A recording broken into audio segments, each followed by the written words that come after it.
and welcome to Your Healthy Mind. I'm Karen Treaster with Never Settle Life Coaching, and we're going to talk about all things healthy for your mind, your body, and your spirit in this series.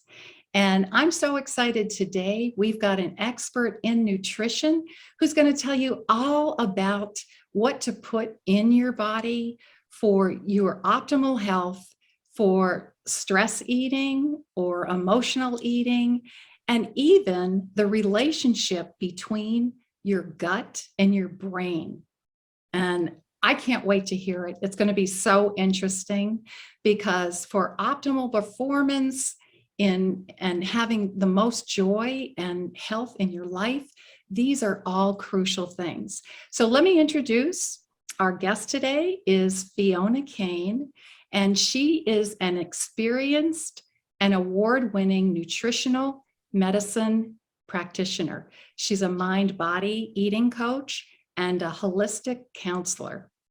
And she helps people identify things like diabetes and thyroid issues and stomach issues and celiac disease and all kinds of health issues. And she resolves them through nutritional medicine and counseling. And she's appeared on TV, on the media, and many radio shows. So I am so excited to introduce Fiona Kane. Welcome. Hi, it's great to be here. Or should I say good day? I might. I love it. And she, as you can tell, hails from Australia. Where in Australia? In Sydney. That's awesome. I love that. And we were just talking a little bit before about the differences in saying mate, not mate, might, right? and the different accents you can put. Can you give us a little bit of that? Yes, well, I suppose mate can mean lots of things. So it could be good day, mate, or it could be mate, mate, mate, mate. So it's all a different intonation around what it means. It's very funny. Oh, I love it because I've heard that a lot of Australians you like to shorten your words, right? Yes, definitely. And say everything's short. Everything's short. So I go to the servo to fill up my car. Not the service station, the servo, mate. Oh, that's great. Thank you. And I'll meet you the Savo. Not this afternoon, the Savo. Oh, the Savo. You kind of cut off a little bit, right?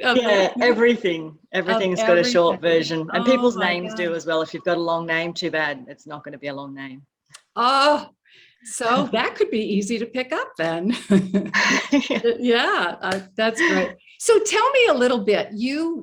I know you're from there, and how did you get into nutrition, and why are you so passionate about sharing it with others and helping people?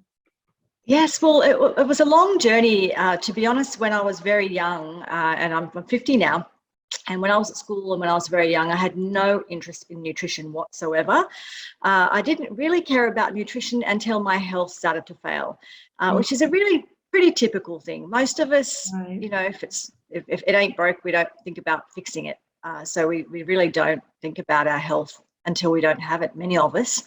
And lucky or unlucky for me, depending on your perspective, that happened to me when I was in my 20s. So when I was 25, I had a stroke. And when they scanned my brain, I'd actually had a few. I was having all of these small strokes. And since then, I'm partially blind now because of that. And I've got a whole stack of health problems. I've got 2 autoimmune diseases.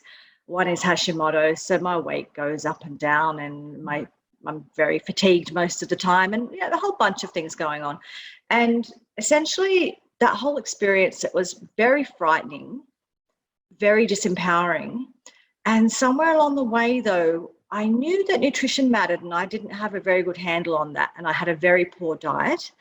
I don't blame my poor mum in heaven, rest in heaven, mum. I don't blame her. A lot of it was me, because her way of showing love was through food. And I was one of those children that wouldn't eat anything except for the rubbish, basically. Uh-huh. So essentially, I'd have an ice cream in one hand and a chocolate in the other hand. I'd be screaming for something else. And my poor mum just couldn't deal with me, and I just wouldn't eat regular food. So anyway, so I just had a really poor diet and really poor nutrition. And I did somehow know that nutrition mattered for that. So I actually went to study nutrition to heal my body. And I studied counselling at the same time because I became aware that my headspace was a really big issue. It took me a long time to recover, not so much physically, but emotionally. I was very frightened. My grandmother died when she was 30 from a brain hemorrhage. So I actually thought that that was the direction I was going in. So I thought that I wasn't going to live beyond the age of 30. And I had a lot of anxiety and a lot of fear. And so I studied to heal my body, to learn how to heal my body, which I did. So it was completely selfish reasons for studying. And then over time, I just became more interested in that than anything else. I was a PA, secretary. There's all, I don't know, they had different names for it back in the day, whatever you call it. I was doing that for many years in the mining industry and in the building industry. And then I just didn't care about it anymore because I was so obsessed with nutrition, because I just realized the power of nutrition and the power of your narrative, your thoughts, the way you think about life. So I had just a massive turnaround because I had to. And I think it was unlucky, but I think it was also lucky because that happened to me in my 20s. I sorted it all out a long time ago. So I'm not suddenly at 50 saying, oh my goodness, I need to figure out how to look after my health. I've had to do it for a long time, and it's kind of a good thing to get in the habit of early on, I think. Oh, absolutely. That's a good point, because if you had gone any longer, right, it's just going to get worse and worse and worse. Yes. And that's the problem that I find. I was in nutrition for a while and helping others as well. And I found that people just didn't want to pay any attention until the pain was so bad that then it was so hard to undo. So I think we're getting more and more awareness around that, don't you find now? Yeah, I think we are. But I think one of the issues too is that many of us now, including me, we've never, up until a certain age, up until I changed my diet, I'd never really been well. And because I'd never really been well, I didn't know what that felt like. I didn't know what that was. So if you don't have a baseline, if you don't have a reference point, when someone says, eat well, you should eat well so you can be healthy, you don't really understand what it means. So it really wasn't until I was really sick and then I started eating well. And then I thought, oh, that's what it feels like to not have headaches all the time. Well, that's what it feels like to not be bloated all the time. Or that's what it feels like to be regular or to have a more balanced mood or whatever the thing was. But essentially, they were all new experiences for me. So that's the other thing too. I think if you have a reference point for what being well is, and I say this to parents because I had a friend once say to me, oh, my son's moved out of home and all he does is he lives on pizza and blah, blah, blah. And I said, yes, but he spent his whole life with you eating really well. So he's always been well and felt good. And one day that diet, he's going to feel terrible. And when he does, he's got a reference point. He understands what to do to go back to that. And he did. And he eats healthier than any of us now. So if you have a reference point and if you felt good, you will then know what it's like when you don't feel good, and you will usually do what you know helps you to feel better. But for many of us, there's been generations and generations who don't have any knowledge about nutrition and have never really felt good. And so it's really hard to comprehend when people say, well, you should eat healthy. You don't really understand, you truly don't understand the power of it and why. And if you don't understand why would you change all of your habits and stop eating the thing you love to eat? Why would you do that if you didn't understand what was the payoff, what's the benefit of it? And people often don't understand. So it is getting better, but it's challenging because there's been generations of us who just don't know. Well, that's so true. And we do normalize how we feel. And if, like you said, if we grew up with that and we've always had it, we don't know the difference. Now, the big thing that I find with a lot of people is, oh, it's too expensive to eat well. So Yes. do you run across that? Do you find that? Yes, I do. And it is and it isn't. It depends, because it is tricky. Certainly when you look at things like, especially inflation these days and things like meat prices and things like that, you can see that in some ways that is an issue. At the same time, though, when you do look at how much people spend on junk food, I look in people's trolleys sometimes at their supermarket, and I think, well, there's $150 worth of junk food in there. You could have probably spent $60 or $70 and got some things to cook throughout the week. So Yeah. it does depend on where and what and where you're accessing and buying food. But I think also it's there's cost and there's cost. So we perceive the financial cost, and I understand that people are on budgets and there's only so much they can afford. So I'm not being unrealistic about that. Right. But we don't perceive the cost of, what if we can't work? Right. What if we're paying exorbitant prices for medications? What if we have to go to the pain clinic and this clinic and that clinic? What if we have to spend years of our life chasing anything to try and relieve pain or to try and stay well? What does that cost? So I think there's cost, financial initially, like the outlay of buying the food, but then there's the cost of not doing it. And then what does that cost you in healthcare and those sorts of things down the track, and inability to work, or just cost of quality of life, not having energy, not feeling good, not being well enough to go and do that retirement holiday that you wanted to do, those sorts of things. So it's also looking at, what do you mean by cost? And I think, yes, we need to be realistic and we need to look at how to budget for healthy eating. And I understand that can be challenged depending on where you live and the availability of fresh food. So it is an issue, and it's different in different places.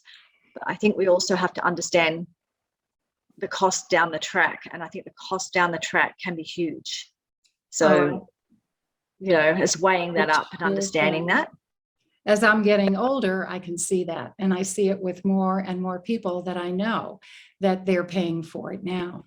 And Yes. I'm just so excited that I started Good Nutrition probably about 20 years ago. So it wasn't, it wasn't that long ago. However, once you start doing it, I love when you were talking about energy, because if people could just realize the energy alone, right, Yes. that you get from good Absolutely. food. So and that's the thing, you don't know. If you don't know, you don't know. It's true. So explain a little bit, when you weren't feeling well to when you were. So what were those markers that, and I know you mentioned about you didn't have headaches, but like things like energy or things like that made you feel really good so that you would want to make the difference and eat well. Yes, yeah. Well, I actually suffered from terrible migraines, and they stopped. So that was huge in my life, because if you've ever experienced migraines, they are debilitating. But also there was lots of things. It was overall energy. It was my skin. It was I also had colds and flus all of the time. So I was always getting sick, and it would always knock me right over. And very much sluggish system, and not regular, and so lots of bloating and all of the uncomfortable symptoms that go with that, and just also I was quite anxious, and I had trouble regulating my mood. I had trouble, and I'd be wired and tired, so I'd sort of be wired energy that wasn't very useful and couldn't get much done, and then I'd be exhausted, and so I was like up and down all of the time. So all of that was my normal. And then suddenly, and also sleeping, like weird sleep and not sleeping well, and then waking up tired. And that's turned around. And I'm not pretending that I have health problems. I have ongoing health problems. I'm not pretending I eat broccoli, I've cured everything, I'm perfect, wonderful, because that's a lie. But compared to, even though I'm 50 now and I do have a bunch of health problems, compared to how I felt when I was in my early 20s, a million times different. Because now I actually do know how to eat. I can regulate my mood, and I can regulate my energy, and I can, I know how to eat essentially to nourish myself.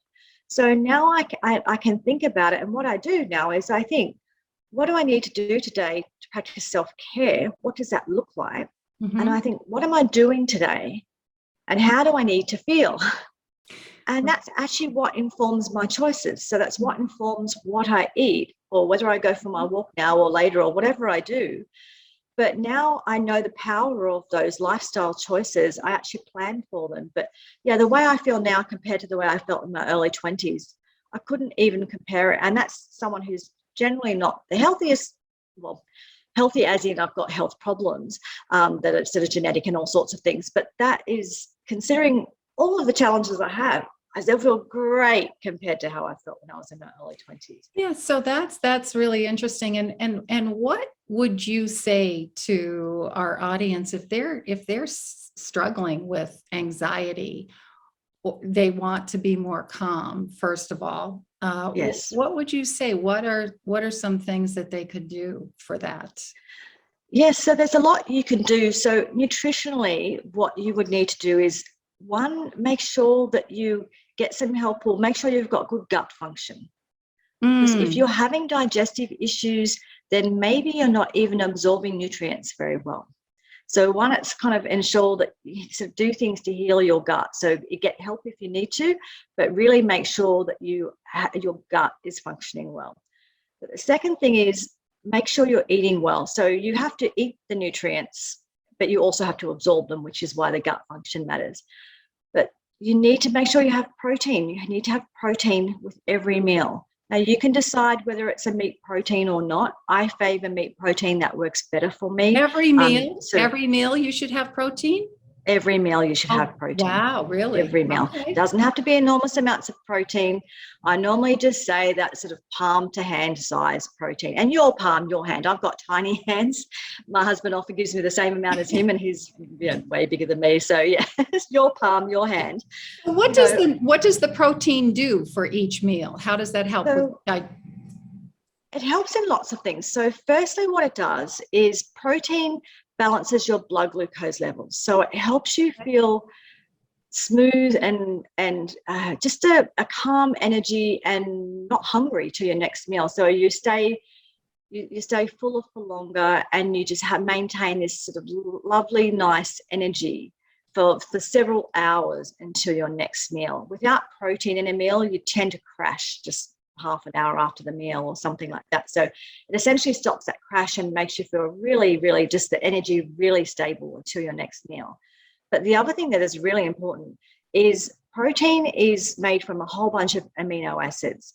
And Mhm. those amino acids are what makes things like serotonin and dopamine and melatonin, which are all of the neurotransmitters that deal with sleep and mood and happiness Mm. and joy in the world and anxiety, all those issues. That's made from protein. I call And those the protein happy not only juices. protein not only makes those neurotransmitters, but it makes pretty much everything in the body. Everything in the body is made from protein. So even your gut wall is made from protein. Your Mm. skin is made from protein. So you need it for everything in life, but particularly those neurotransmitters in the brain. I see people, they come to me and they're depressed, and all they eat is toast and there's no protein. Right. And, they get put on antidepressants, and I've got no issue, like that's separate. People do whatever you need to do, and they play their part.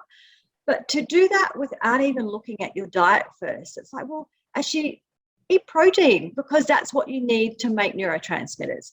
So protein is vitally important, and it should be at every meal just to maintain that energy and the mood, and to give you enough protein so that you've got that protein to make everything in your body, including those all important neurotransmitters. So I have a couple questions around protein. Yes. Number one, so would you recommend animal or plant or both, first of all? I think it's good to get a mixture of both. But in my opinion, and this is just from a science point of view, everyone can have their ethics and religion, and that's their own thing. Sure. But from a science point of view, I believe that animal proteins, some sort of animal protein in our diet, is really important. Mhm. Animal products are really important. You just cannot get all of your nutrients from a vegan diet, not without supplementing. Animal proteins, the way it works is that you've got essential amino acids. And if you eat something like an egg, even, an egg has all of the essential amino acids, and they're essential because you have to get them from your diet. You need them for survival. Well, you won't get that in a vegetarian option. You won't get all of them. In most cases, it's just not available. Or you have to have, you have to mix the beans with the nuts, or you've got to mix things together. So meat products or animal products are just the easiest and simplest way to get all of your amino acids and to get enough protein and a whole bunch of nutrients like B12 that is just not available in a form that your body can use in the plant kingdom. So I've got no problem with people choosing whatever diet works for them, but I really do think that some form of animal protein, whether it's the animals themselves or whether it's just eggs or cheese or whatever it is for you, is important to get those nutrients. Otherwise, you have to work very hard to ensure you're getting those nutrients and possibly will need supplements. Oh, that's good to hear, because and I think everybody, has to do what they want. I still eat a little bit of animal, not a lot. Yes. I don't really like red meat. But I do add that. And I know that the amino acids you were saying break down the food, so your digestive system is going to be better. Is that what you were saying? Yes, and the amino acids, what they do is they actually, the digestive system, the whole lining of the system is made from the amino acids. They actually help heal that system and create a healthy digestive system, along with other nutrients like zinc and vitamin A. So that's why it's also important if you eat sort of good quality fats. So if you have something like an egg, you've got the yolk in there, which has got the good fats. It's got your vitamin A, your vitamin D, your zinc, those sorts of things are in there. So essentially nature does it packages things all together. And we sometimes think we can do better than that, and we can make something in a factory that is better than that, but we really can't. And really too with diet, I would just say it's about listening to your body and nurturing your body, because some people do better with more meat, less meat, or they don't eat red meat and they only eat whatever they do, that's fine. But it's about being honest and listening to your body and nurturing and nourishing your body. Because sometimes people, they come to me with a health issue that's caused by their diet, whatever that may be, and they want to fix the health issue with the diet that they currently have. So they're really stuck on the fact that they want to be purely vegan, or they want to be purely paleo, or whatever they want to be. And my sort of thing is, just don't get religious about it. It's from a science point of view anyway, I would say it's not a religion, and it's about what works for you. So people get quite rigid about it. And what happens is they start having health problems, and they will not change their diet because they have the right diet, because their religious book about the diet tells them it's the right diet. And it might be a fabulous diet, but it might not be for you. Or it might have been for you 5 years ago, but it might not be now. So I think it's about being less rigid around the rules and the perfect diet, and being more relaxed about, is this working for me personally? Right. And if it's not, well, then I need to change it up, as opposed to this sort of religious zealotry that people have around diet often these days. Yes, and I totally agree with that, because I know when I was eating certain foods, it would really bother my stomach, and I think I started noticing that. Yes. That when it felt like bloated or just hurt, and I just eliminated those foods, and I felt so much better. So other people can eat them all the time and absolutely no problem. So and it's not necessarily about good and bad foods. It's just in general, like some people, broccoli doesn't sit well with them, or that's fine. They can eat other green things. So it's not about necessarily good or bad foods. It's about just knowing what works for you. So and just having a nice balance.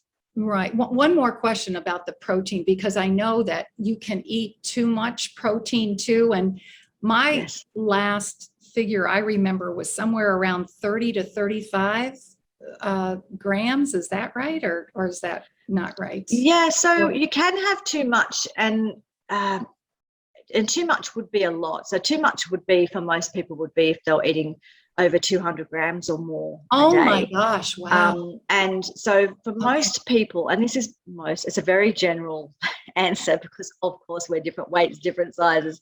And if you're a bodybuilder, it's different again. Sure. But for most people, we do well to have about 30 grams of protein per meal. Okay. Okay. And to just to get it in, clarify that, because sometimes people get a bit confused with it. 100 grams of a protein product is not 100 grams of protein. So for example, if you get a small can of fish, just tuna or salmon or something like that, those small cans, they're about 100 grams. There's about 20 grams of protein in there. Might be 25. If you have a 100-gram piece of chicken, there's about 30 grams of protein in there. So just to understand, it's not one for one. Like an average egg is about 5 grams of protein. Oh, okay. Because sometimes people just do it on the weight of it and they're getting way less protein than what they need.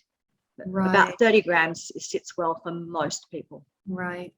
So you said something interesting about the absorption.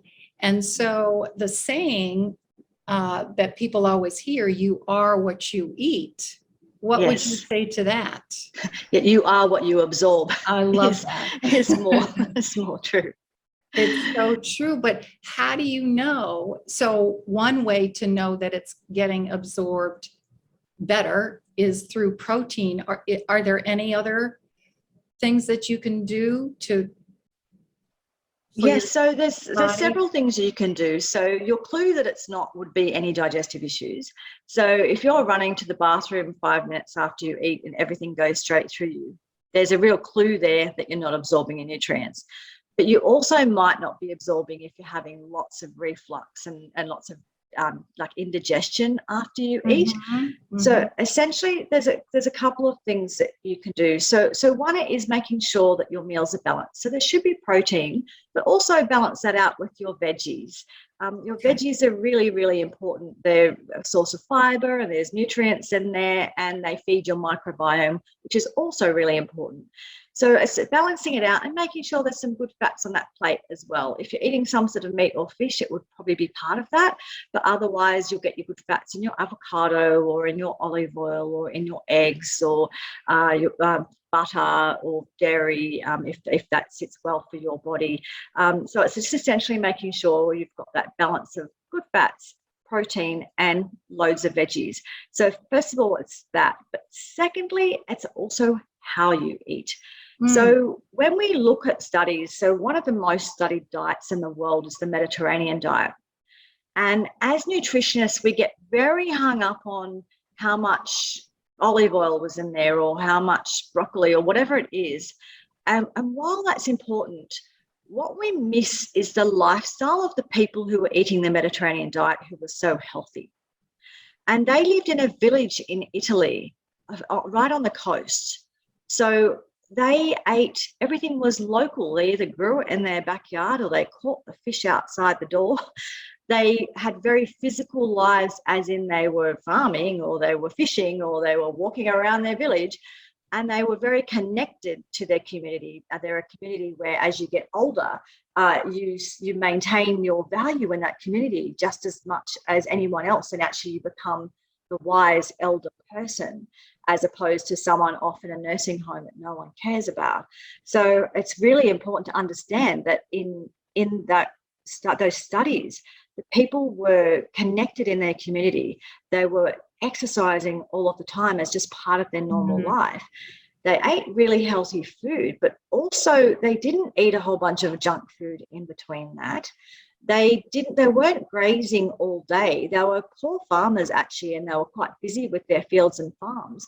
So they actually were having 2 meals a day, maybe 3, and just really good quality meals. The other thing too is that if you think about the fact that in parts of Europe, like Italy, they stop at lunchtime and they rest. And they prepare a healthy meal with their family and maybe their friends. And they might have a glass of wine, they might not. But essentially they stop and relax for hours at lunchtime. And so the way they eat, if you compare that to the way we eat, we'll eat in the car. in the drive-through, on the way somewhere, in the traffic while we're feeling stressed, or over the top of our computer or device, or when we're working. Whereas they're relaxed and they're sitting and they're, looking at the fields and they're smelling the smells of the beautiful meal that's cooking, and they're chatting with friends and connecting with people. So the way you eat is just as important. And if you are someone who suffers from stress or anxiety, or if you're having reflux and digestive issues, Right. the way you eat is almost more important than what you eat. So being calm while you eat is really important. So with my clients, I actually recommend that they do a breathing exercise for 1 minute before they eat. And it's just 4 seconds in and 7 seconds out. So that just, if you breathe that way for 1 minute, it takes your body from that fight or flight, busy mode, that sort of nervous system mode, into rest and digest. And that is exactly what it says it is. It's the mode your body has to be in to make digestive enzymes so you can actually digest that food. So how you eat is just as important as what you eat. And if you're eating in a relaxed, slower way, you actually help your body absorb the nutrients and you help your body do the digestion. So we wonder why, driving through the drive-through while we're on a phone call, while we're in bad traffic, it's throwing the food down really fast. And we wonder why we have indigestion. Oh my gosh, that is so key. And I love that because, first of all, I love the analogy with the way Italians sit down, and that's so true. Well, of course, their food is to die for. Like, yes. I'd sit down for 2 hours. I love going there and eating. Yes. But relaxing. And the way I found that out is because I got into meditation. But you can't always sit and meditate. But I love that breathing exercise that you just gave, because it makes so much sense. And I find that your digestive system, works so much better when you are relaxed, when you are, yes. Like, I know a lot of people have trouble with their digestive system when they're traveling, right? Because it brings up yes. anxiety. So that all makes sense. Yes, yeah. And it's really important to understand when we're in that stress mode. When you're in that mode, your body actually thinks you're about to get eaten by a lion. Right. And if you're about to become lunch, it does not matter how well you digest, right? Oh my so gosh, your body's not concerned about digestion. So no blood flow will go to your digestive system if you're in that stress mode. It just won't. And I try and always come up with simple strategies for my clients, because yes, I love meditation. It is great. But if people are really overwhelmed and really stressed and they just find that they can't do that right now. Not right before, you know what? That's why, that is perfect. But everyone can do 1 minute. Mm-hmm. And so for sleeping too, is there something at night that would help you to sleep a little bit better? The same thing really is just calming yourself. So even if you did that breathing technique at night, it would be helpful. But also for sleeping at night, it's important to understand that our body has a circadian rhythm. And the circadian rhythm is that sleep-wake cycle. And it's very controlled by light and dark. Mm-hmm. And what we often do, since we've had electricity, we have light on all of the time. And we sit there with our giant screen TVs or our devices in our face right up until midnight, and then turn the light off and lay down and wonder why we can't sleep. Oh, I know. And it's because your body's been getting the signal that it's wake time, it's wake time, it's daytime, it's daytime, it's daytime. It doesn't know that this light that I've got in front of me, my body doesn't know it's not the sun. Right. My body assumes it's the sun. So part of it is also having that wind down time in the evening, maybe where you start to turn off the big lights and put on the more, I use those salt crystal lamps in the evening, or candlelight, or kind of more those orange lights in the evening, and just dim it down, calm it down. Maybe not watching Game of Thrones right before you go to sleep. Just kind of, have a half an hour where it stimulates you, and looking on Facebook and all that stuff. It's like, no, so just doing things that it's relaxing and calming, and kind of just it's letting your body know it's time to wind down. And I find also that a lot of the herbal teas, like chamomile tea, or there's kind of sleepy time type teas.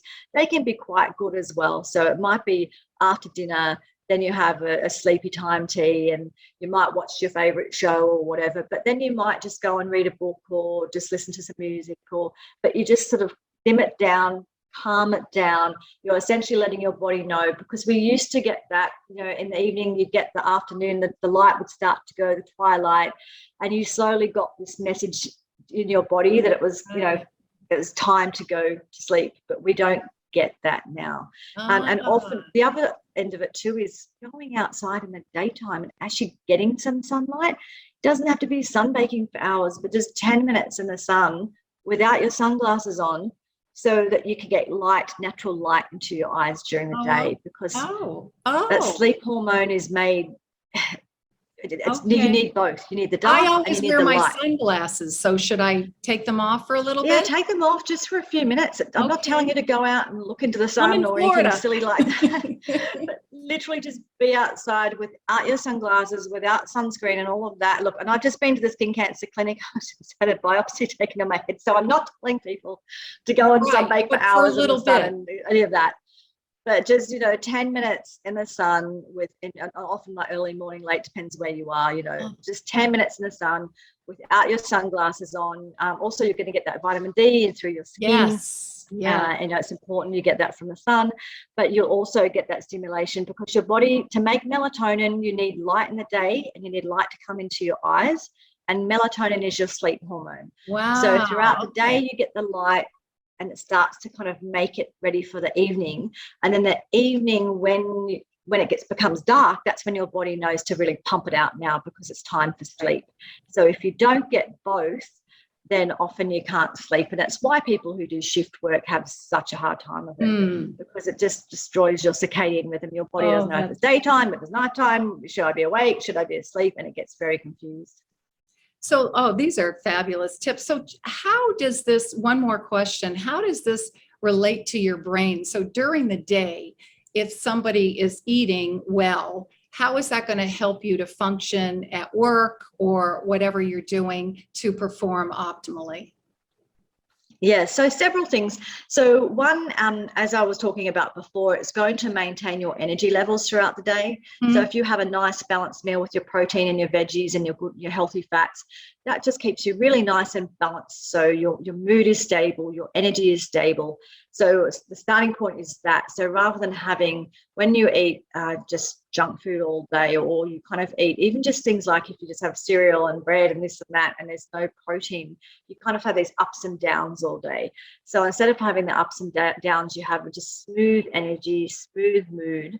The other thing, of course, is the nutrients that are contained in that food, and the fact that those nutrients are making, the nutrients are making brain cells, they're making body cells, they're making liver cells, they're making your body function. So one side of it is that you're getting the nutrients that make everything in your body and that make the neurotransmitters, that make the immune system. And the other side of it is that you're eating in a way that just keeps you balanced throughout the day. So it's a combination of those two things. Oh, that's great. That is just great information, and for your immune system and feeding your cells. So really, you have to be mindful of this. And so many people aren't, and they don't know. And that's really the key. So, right? Yes.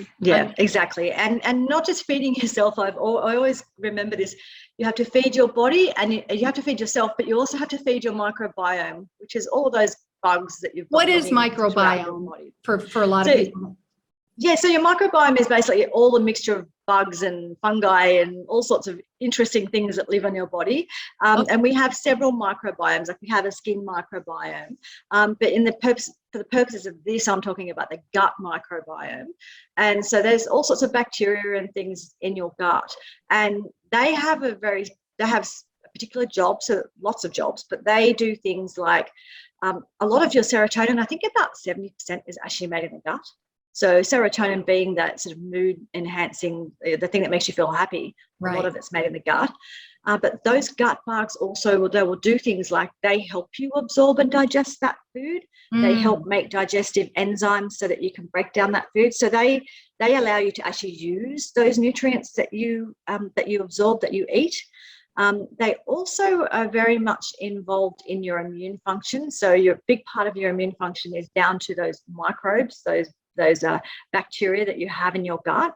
And the other thing too is that if you're eating plenty of veggies and you know, and some grains, whatever works for you, but you know, some rice or whatever it is that you have, and you're eating a bit of fruit, that kind of thing, those foods, all of those carbohydrates will feed that microbiome, and that's actually a good thing, because what they will do is they feed the type of microbiome that is really supportive of your health and really supportive of your mental health. But if you're eating lots of sugar, so if you're having lots of sugary things and you're having your sodas and your juices and you know, muffins and all of the things that we have, if you're eating that way, you actually feed the detrimental bacteria, the bacteria that's going to cause you problems. And that bacteria drops your mood, makes you hungry for and craving sugar all the time, and really can change everything about how you feel. So which bacteria you feed matters. And essentially it's kind of like, if you feed the ones that are kind of like feeding the gremlins, then you have all sorts of problems, and you feel terrible, and you're just craving sugar all the time, and you know, you're hungry and you're hungry and you feel terrible. Whereas if you're feeding the good bacteria, they are doing all the wonderful things to support you using your nutrients and having energy and having a healthy mood. So it's like, feed myself and feed my microbiome. And if you don't feed your microbiome, it actually eats your gut wall. It eats you. It does what? It eats your gut wall. Oh my gosh. You. So that's a great visual right there. So next time you're eating sugar, just think about it eating right through your gut wall, and right. And you're not going to have the energy. You're not going to be able to think like you would like. You're not going to be able to perform the way you would like. And you're not going to have the joy in life, right? I mean, so your gut, it sounds like, is really such a key part of this. Of this. And it absolutely is. It's integral. And when this isn't about depriving yourself or never enjoying food or anything like that. Eating well is actually quite, I have a really, like, my diet is great. I love it. It's yummy, you know. And of course, sometimes I eat chocolate and whatever I have, that's fine. I'm human. But once you have a reference point for feeling good, once you feel good, once you learn how to eat to really nourish yourself, you are highly motivated to keep feeling that way. And so I will go off here and there and have fun, you know, or just binge or do, like, you know, feel sorry for myself one day and have some chocolate or whatever it is. That's fine. Like, we're human, we would do that. However, if you have a reference point, you know how it is to feel good and what to do to feel good, then you're highly motivated to keep that going. So when people say, well, how do you do that? It's actually not hard, because not doing that is harder for me. Well, you know what? To me, it's a mindset, and that's how I changed. So speaking of chocolate, I eat 90% cacao, and I love it. I mean, it melts in my mouth, and people are like, "What?" It does. I mean, I love it. But it really is a mindset, because if you know you're getting energy, and again, it's a visual, if you think about that eroding, you know, gut wall, you're not as likely to eat those foods, and you're mindful about it. So it really, it's you know, it is your mind. It affects your mind, and it starts in your mind. Yeah. And that's why I teach my clients to be very present with their body and very present with how they feel. And the more that you are in touch, the more that you're eating to nourish, the more that you'll know what that is for you. And when you eat to nourish, and when you are very aware of how you feel and how certain foods make you feel, or how certain lifestyle choices make you feel, once you're really, really aware of that, then it's really hard to trash yourself. You might do a little bit here and there, but essentially what most of us are doing is we're on autopilot, where it's all unconscious. We're not thinking about it. We're not aware that we feel that bad, and we're not aware why we feel that bad, and we don't have a reference point for feeling good. But once you are absolutely aware and absolutely connected, and you know that if I eat that thing, that's how I feel, then it's your choice then, and you can still consciously have the thing, that's fine, but generally speaking, when you are eating in a really conscious way, you don't choose to trash yourself over and over. You'll do it here and there maybe, but you won't do it every day all of the time. It's just because it's not worth it. Because once you have that connection, once you are very clear, if I eat this way, I feel like that. If I eat this way, I feel like that. Then essentially for you, or I say to my clients, is when you're asking yourself what to eat next, the question is, will this nourish me and how am I going to feel? Okay. And that is very different to, what if Fiona said the rules are, or is it good or bad, or is it right or wrong? There's not, right. It takes away all that emotional stuff, because we do get a lot of emotional stuff around food. You make it about you. And shame, Yeah, you make it about you and what makes you feel better. And, that's all just a piece of the puzzle, the mind, body, and spirit. And when they're working together, you flourish. And yes, absolutely. Right? Yeah. And if the focus is on nourishing you, it's the same with exercise. Like, I'm a really big fan of moving my body, but I don't move my body so I can burn off X amount of calories and to make up for the guilt I have because I ate chocolate or whatever it is. I move my body because I feel good when I move my body, and it gives me strength and it improves my mood, and it clears my head. It does a whole bunch of wonderful things. But it's empowering me. I'm not doing it out of shame or guilt because of what I ate. So it's about approaching whatever you do. You can do the same thing. You can eat well and exercise, but coming from a point of view of shaming and hating on yourself and attacking yourself. Right. Or you can do the same thing from the perspective of nurturing and nourishing your body and your mind. And it's a very different energy, and you may have a very different outcome, even just doing the same thing. Right. Well, you know what? And that's fabulous. And I totally agree. I just want to say that picking what you want and doing what is good for you. I used to do all kinds of things exercise wise. I was a personal trainer and I taught water aerobics. So I was always very active. You know what? Now my favorite thing is going for a walk. I love it because what you just said, it clears your mind, and be okay with that, right? Be okay. It's good for me. It works for my body. And you know what? You have to pick and choose what works for you. So, well, this has been fabulous. Fiona, I know we've this is a great place to kind of close this up. And I'd like you to, just before we do that, a couple of things. I'm going to have you do one last piece of advice, but before you do that, could you share your gift that you have for people? Yes, so it's the Mood and Food ebook. And essentially with that Mood and Food ebook, it gives you all of the tips, everything I've talked about, but a whole lot more detail in the way to eat, to really, really improve your mood, stabilize your mood, and make you feel so much better and have so much more energy. So wow. Really I don't know anybody who wouldn't want that. So look in the email. We're going to have the link to that, and look her up. We're going to have your information. Get a hold of Fiona, and she can help you with your gut health or whatever you have going on. So this has been so wonderful, such great tips. Is there any last piece of advice that you want to give? I know you've given so much. Yeah, I would just say, don't be rigid and hardline about managing your health. If you come from the approach of nurturing and nourishing yourself, and what does that look like for me today, you will largely make the best choices for you. When we get rigid and hardline about stuff, we get very stressed about it.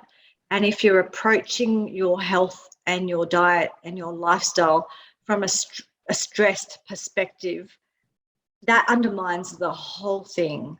So don't be rigid about it and have compassion for yourself, but really approach it from a conscious place where you're making the decision about, will this nourish me?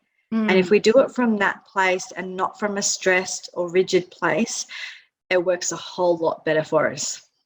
Oh, that is wonderful advice. Thank you so much for joining us today and giving from your heart what will help people to not only nourish their bodies, their souls, their minds, to be the best person that they can be. So thank you again. And goodbye for now, everyone. And I'll see you next time. Thanks. Bye. Bye-bye.